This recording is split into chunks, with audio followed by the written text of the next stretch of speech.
క్రైస్తవ సిద్ధాంతాల విషయంలో పిడి సుందరరావు గారు కానీ BOUI కానీ కంప్లీట్ జీరో నాలెడ్జ్. లైవ్లోనే స్టేట్మెంట్ చేస్తున్నారు. ఎవడైతే యేసుక్రీస్తు దైవత్వాన్ని వ్యతిరేకిస్తాడో వాడు కలలో కూడా క్రైస్తవుడు కాలేడు.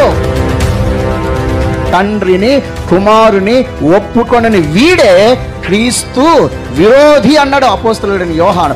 వాళ్ళతో శుభమని కూడా చెప్పొద్దు అన్నాడు. వారికి రక్షణ లేదు, వారు మరణిస్తే నిత్య నరకానికి వెళ్ళిపోతారు కనుక వారికి ప్రేమతో సువార్త చెప్దాము, వారి విషయమే ప్రార్థన చేద్దాం, వారిని క్రైస్తవులని నమ్మేకండి. యోహాను చెప్తాడు ఈ మాట, నేను అనలే, యోహాను అంటారు. వారు మన సంబంధులు కాదు కాబట్టి మనలో నుండి వెళ్ళిపోయారు. ఏరియస్ చెప్పిన ఏరియనిజం అని ఈ వాదాన్ని వారు కంప్లీట్గా తొక్కేశారు. అది దైవ బోధ, అది క్రైస్తవ్యం కాదని అప్పుడే తీసేశారు. కానీ మరలా ఈ రీసెంట్ టైంలో వీళ్ళు పట్టుకుని వచ్చారు యేసు ప్రభు చిన్న దేవుడు అని. కాబట్టి ఇప్పుడు మనం అనకు తొక్కేది. యేసు ప్రభు యొక్క దైవత్వాన్ని కించపరిచే భ్రష్ట బోధలు మన తెలుగు రాష్ట్రాలలో భయంకరంగా వ్యాపించేశాయి. ఎన్నో లక్షల మంది యవ్వనస్తులు పాపం అర్థం కాదు వాళ్ళు, అసలు యేసు ఏమై ఉండే అసలు ఏమీ తెలియదు.